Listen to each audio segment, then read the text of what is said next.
Hi, this is Dennis with Second Chance Tackle, and it seems like a lot of folks are interested in my flea market finds, so here's another video with some upcoming projects. We'll talk a little bit about this $40 purchase that I made recently at a flea market.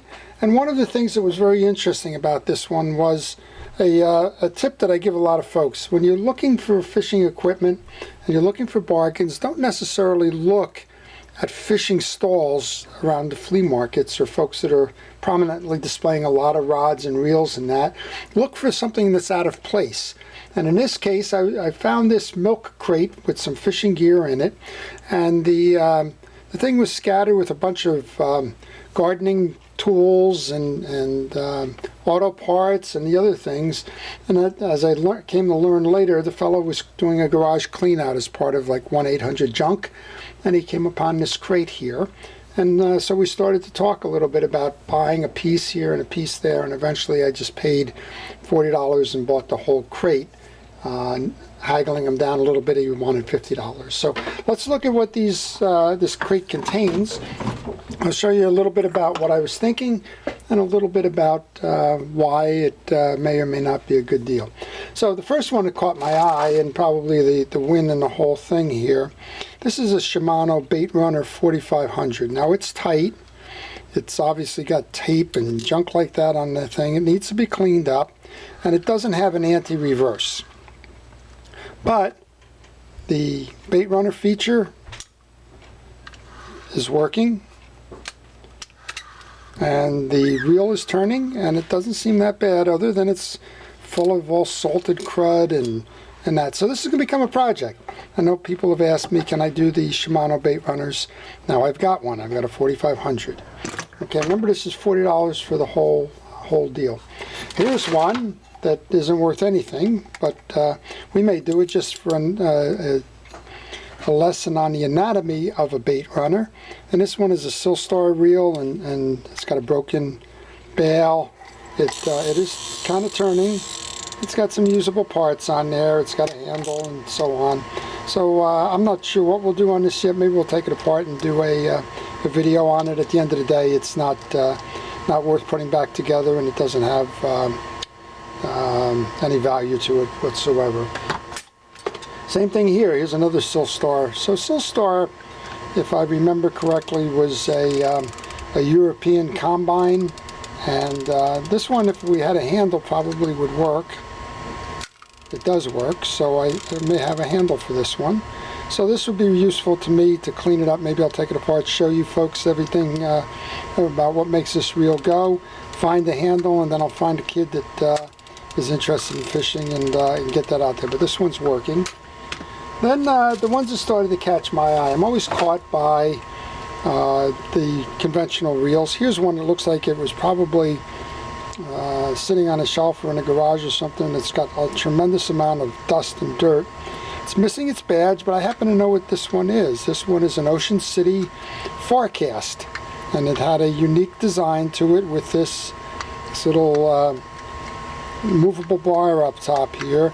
And the idea when you're casting conventional reels is you're usually throwing it out of here, and there's usually some lash in it, and this moved the pivot point of the line up through this, and then it gave you a little bit of movement here to adjust for that line movement as you were casting the reel.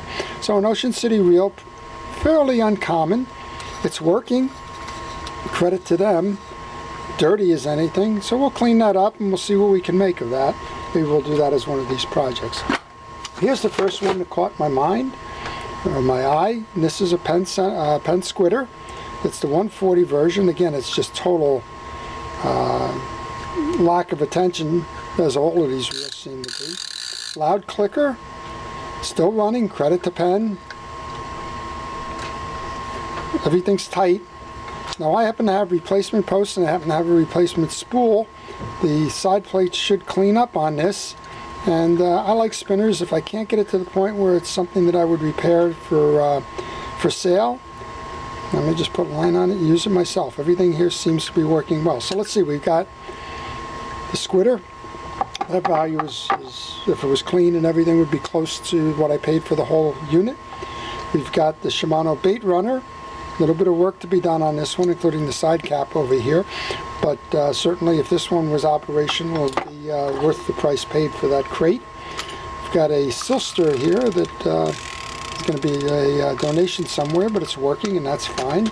Got a project here, let's just call that one a tuition reel. We'll take it apart and find out what's going on inside of that. Believe it or not, I actually have some Silstar parts, and I may even have the bail, but when I was testing this, the hold is not holding for the spool release, so that's kind of useless. This is probably a $10 reel somewhere if it cleans up nicely. Okay, so then one more. This is actually where the conversation started. The conversation started on these two reels, and they wanted $10 a piece.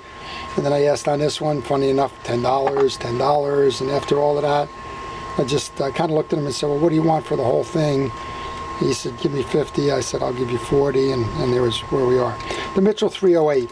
Got a lot of fans out there. This is the low-speed version. The 408 was the high-speed version. This is a 308A, I think. Nope, it's just a 308. That bail is usually, the 308A usually has the point on the bail, but regardless, this is a mess, but I happen to fish with these. I don't care cosmetically what it looks like. What I may do for our videos here is show you how to pull the paint off, do a spray paint on it just to make it look pretty. But the parts alone in this reel, if you were to take this reel apart, put them up on eBay, is probably about $40 in parts. It remains one of two reels, the 308 and the 408, that have a significant following in an aftermarket and people who are rebuilding these in the Mitchell line.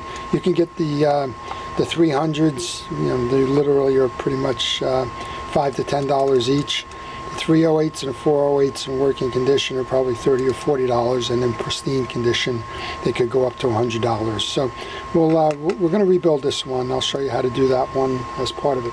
Okay, so those were the reels, but like everything else, it seems the money, if you will, is probably in all the pieces and parts that remain in this crate. Now, it didn't catch my eye initially because, as I mentioned, I was looking at these two. But then they had a tackle box, wallet, what have you. They opened that up. It's fully stocked. It's got a lot of hooks. This is what was catching me here on the mid-Atlantic coast. These little diamond jigs, and these are the 07 size. They're probably about $3, $4 a piece. We use them for bluefish and jigging in general. And there's 3 of them in here. So at a minimum, just those diamond jigs alone, and they're all in good condition, would be worth $10 by themselves. And then we have a whole host of connectors, these line swivel, sinker swivels, new hooks, and so on. So this case by itself is probably a $20 case. This absolutely blew my mind. These are those line swivel sinker slides. It's no easy way to say what these things are. But on Amazon, these sell for 30 to 50 cents each. You put a line through this, a fishing line through that, you attach your sinker, and it allows the hook and the bait to float up and down while the sinker remains stationary. There's got to be 100 in here. At 30 cents a piece is $30 by itself. The bunch of hooks and rigs. Here's some interesting stuff in here. These are probably $5 rigs. They all have the soft plastic and the squid kind of looks for trolling and bottom fishing. A couple more of these, the floater rigs with the, now they're old and they're dirty, but so what? I mean, that hook would have to be replaced. But overall, those are good. Here's a flounder rig coming up, another rig. So I probably have 10 or 12 rigs in here by themselves. And one more parts reel here, this one being something that is just that, it's junk. And there's probably nothing to do with that other than put it out to pasture. So there you go. And then a couple of teasers. So I think that overall for $40, if I just repair the squidder and the bait runner, I've certainly got my money back. I got a host of tackle here that for the most part will just augment my supply, although I'm at a point now where I got so much tackle I don't have enough time to fish with all of it, but certainly valued at least $10, if not $20 for what's in the case here. I showed you those line slides, the sinker slides, which you probably get about $30 worth of pieces and parts in there. A junk reel, a 308 that if it was in pristine condition would be in the $50 to $100 range. Clean it all up. We'll do the video on that one. Clean it all up, get it out there fishing. And again, I fished this one, so I think I'm just going to put that into my own rod and reel collection there just to go use, because cosmetically it's terrible. Get a donor reel. This one with the parts that I have, go replace some of those things, the spool and the crossbars and the reel seat, and put this one back in condition, certainly make the money there. Parts reel, but we'll go call this one a tuition reel. We'll take it apart. We'll show you how a Silster bait feeder comes apart and goes back together again. Maybe we'll see if we can fix that that bail trip issue. The old Ocean City, there's probably a collector out there for the forecast, so we'll just clean it up and see if we can't make that run and get a couple of dollars for that one. And then the one that caught my eye initially is the Shimano 4500 bait runner. Classic reel, in line with the Penn Spin Fishers and the Daiwa black gold line. This one actually, nope, I thought maybe the throw would be off on that. So we'll go figure that one out as well. So a bunch of projects and a couple of hints, right? So look for the fishing gear, not where there's fellas selling a whole table worth of fishing gear, but look for where it's out of place. Know what the values are in terms of what you've got. I like to think that if I can double my money from what I pay at a flea market or a garage sale or something, then it's a value worth making in terms of an investment. In this case, it's clear that I'm going to make a whole lot more than the price paid here. So I hope you enjoyed it. Stay tuned. We're going to be doing these as the time permits, and they will all eventually get to be videos on my channel. So thank you for watching. This is Dennis with Second Chance Tackle. I wish you great fishing.